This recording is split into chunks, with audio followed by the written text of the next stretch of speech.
May trahedya sa isang paggawaan ng patis sa Obando, Bulacan. 4 na trabahador ang nasawi roon.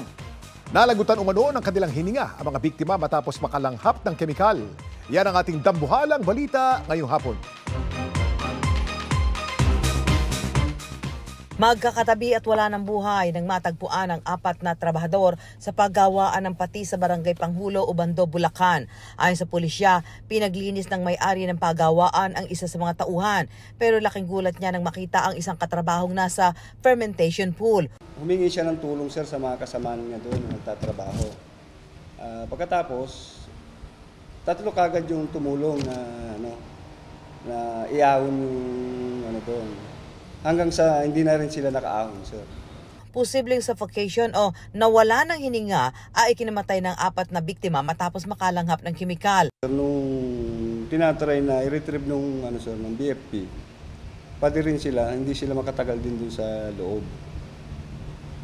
Hanggang sa ginamitan na sila gumamit na sila, sir, ng mask tsaka oxygen.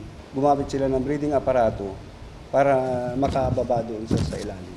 2 sa mga nasawi ay caretaker ng compound. 2 naman ay mga kinontratang construction worker.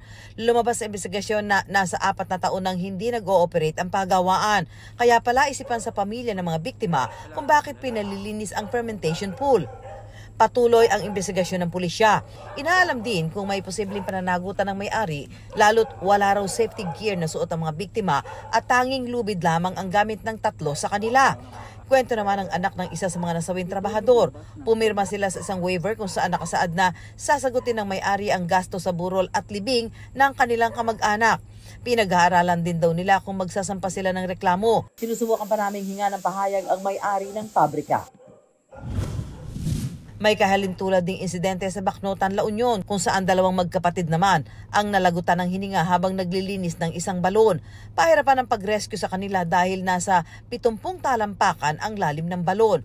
Paalala ng mga otoridad, palagi magsuot ng tamang safety gear kung papasok sa balon o sa malalim o masisikip na lugar. Dapat ding may sapat na training para maiwasan ang disgrasya sa mga ganitong lugar o pasilidad. Mainam ding may kasama sa labas para mabilis ang paghingi ng saklolo.